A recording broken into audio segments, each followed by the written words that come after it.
Assalamualaikum warahmatullahi wabarakatuh. Yang terhormat Rektor Universitas Muhammadiyah Profesor Dr. Hamka, Bapak Profesor Dr. Haji Gunawan Suryo Putro MHum. Yang saya hormati Dekan Fakultas Ilmu Sosial dan Ilmu Politik Ibu Dr. Anda Tedis Korliana MHum. Yang saya hormati dosen mata kuliah protokoler dan public speaking Ibu Nurlina Rahman SPD SI, serta teman-teman seperjuangan FISIP UHAMKA yang saya banggakan. Alhamdulillah, puji syukur kehadirat Allah Subhanahu wa Ta'ala atas limpahan rahmat, taufik, hidayah, serta inayahnya, sehingga pada hari ini kita dapat berkumpul di Aula Universitas Muhammadiyah Profesor Dr. Hamka. Salawat dan salam selalu kita sampaikan kepada sang revolusioner sejati, suri tauladan umat manusia, baginda Nabi Muhammad Sallallahu Alaihi Wasallam. Semoga tersampaikan kepada para keluarga, sahabat, dan para pengikutnya yang selalu istiqomah dalam melaksanakan dan mengamalkan sunnah-sunnah beliau. Ki Hajar Dewantara mengatakan, pendidikan yaitu tuntunan di dalam hidup tumbuhnya anak-anak. Adapun maksudnya, pendidikan yaitu menuntun segala kekuatan kodrat yang ada pada anak-anak itu, agar mereka sebagai manusia dan sebagai anggota masyarakat dapatlah mencapai keselamatan dan kebahagiaan setinggi-tingginya. Maka daripada itu, pada pagi hari ini, di kesempatan yang sangat berbahagia ini, sesuai dengan kata Ki Hajar Dewantara, saya akan berpidato tentang pendidikan kunci kebahagiaan. Ketika kita berbicara soal pendidikan, yang tergambar dalam pikiran kita adalah pelajaran jenis sains, sosiologi, matematika, dan yang lainnya. Dan itu terkesan membosankan ketika kita mendengar materinya. Memang sulit rasanya kita berbicara soal pendidikan pada hati yang belum mengenal apa itu pendidikan. Untuk mengenalnya saja sulit, apalagi jika dipersatukan. Tidak demikian, itu hanyalah pemikiran sempit yang harus kita buang jauh-jauh pada hati dan pikiran kita. Saat ini kita dihadapkan pada zaman yang luar biasa canggihnya, yang dimana segala aktivitas bisa dilakukan secara jarak jauh dan bisa diselesaikan dengan waktu yang singkat. Apakah ini menjadi suatu tantangan bagi kita yang belum mengenal pendidikan? Ya, tentu ini adalah satu di antara tantangan dan lainnya bagi kita yang belum mau mengenal pendidikan. Ingin mengenal pendidikan bukan perihal kita mampu atau kita memiliki harta yang berlimpah, barulah kita bisa merasakan pendidikan. Tidak seperti itu. Pendidikan itu adalah hak bagi seluruh warga Indonesia, bahkan dunia. Tidak harus menjadi si kaya baru kita bisa merasakan pendidikan yang baik ataupun layak. Pendidikan bukan hanya soal tingkat, tapi itikat pada diri yang memiliki cita-cita luhur. Pendidikan sendiri merupakan salah satu cara dari sekian banyak cara yang bisa kita tempuh demi tercapainya Indonesia yang lebih maju dan lebih baik. Pendidikan merupakan salah satu proses yang dimana berjalan sangat panjang. Pendidikan tidak dapat dipaksakan dan bisa dipercepat. Pendidikan harus berjalan dengan alami dan memang membutuhkan waktu yang lama. Pendidikan sendiri mampu memunculkan ide-ide atau gagasan yang bisa memberikan pemikiran bagi kita mengenai cara hidup.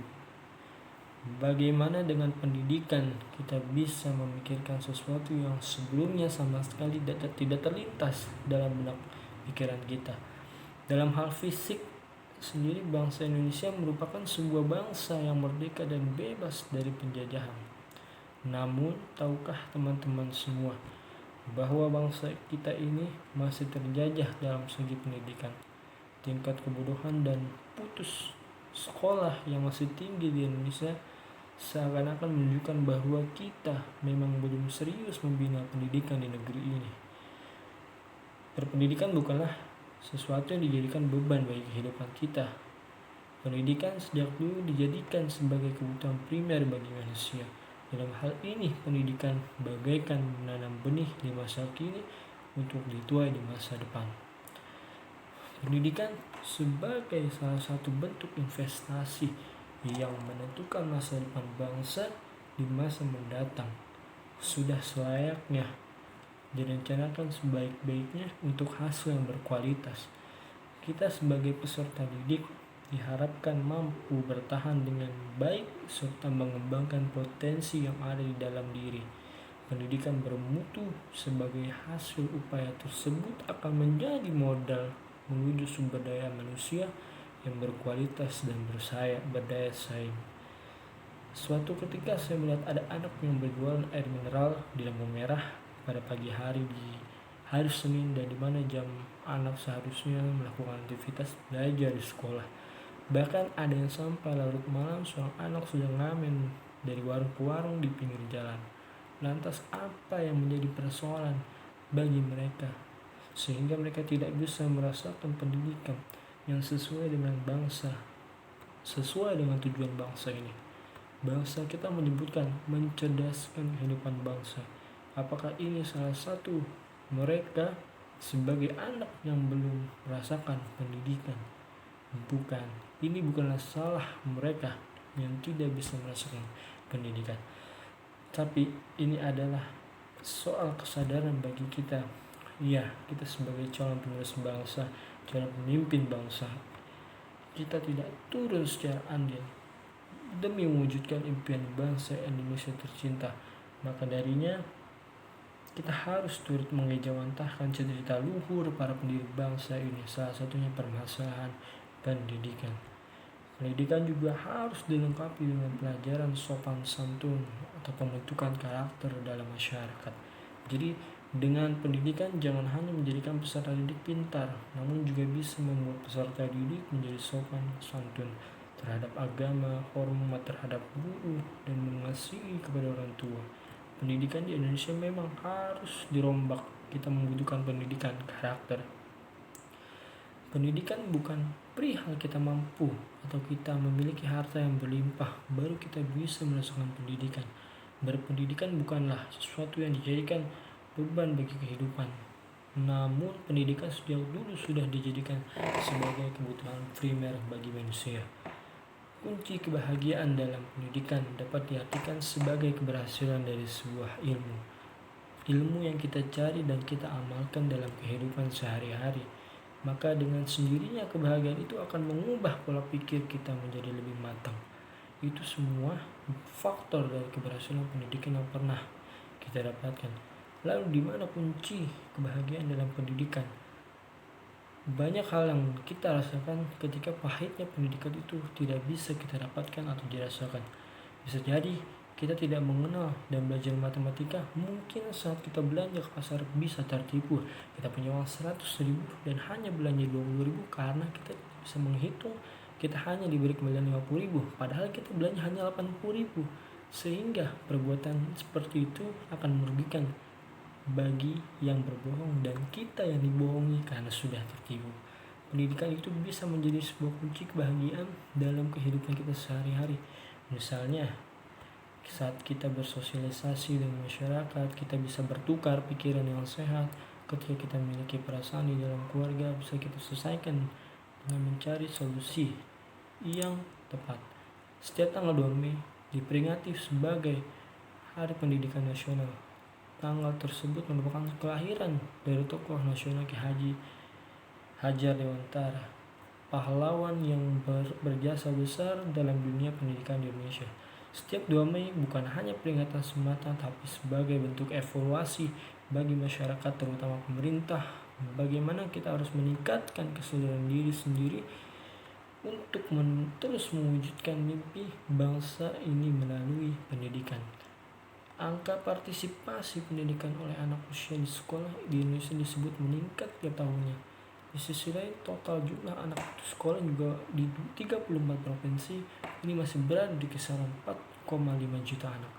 Data yang dimiliki Tim Nasional Percepatan Penanggulangan Kemiskinan atau TNP2K, jumlah anak usia 7-12 tahun di Indonesia yang tidak bersekolah berada di angka 1.228.792 anak. Untuk kategori usia 13 tahun sampai 15 tahun di 34 provinsi, jumlahnya 936.674 anak. Ini angka yang dahsyat menurut saya. Data yang dimiliki Kementerian Pendidikan dan Kebudayaan Indonesia atau Kemendikbud mengungkap angka partisipasi kasar jenjang pendidikan menengah mencapai 88,6%. Terbatasnya ekonomi dan akses membuat kawan-kawan kita di lain tempat jadi sangat sulit mendapatkan pendidikan yang setara. Bahkan ada juga teman kita yang harus menyeberang sungai, bertaruh nyawa demi bisa tiba di sekolah setiap hari. Sangat berbeda dengan kehidupan kita di perkotaan. Di saat kita ingin mendapatkan pendidikan yang baik, mereka justru terkendala akses menuju sekolah yang sulit dicapai. Oleh karena itu, bagi kita yang mendapatkan kemudahan untuk mengenyam pendidikan, maka mari gunakanlah kesempatan ini dengan sebaik-baiknya untuk mencapai prestasi yang setinggi-tingginya. Pendidikan merupakan salah satu cara untuk mencapai cita-cita. Anda bercita-cita ingin menjadi apa?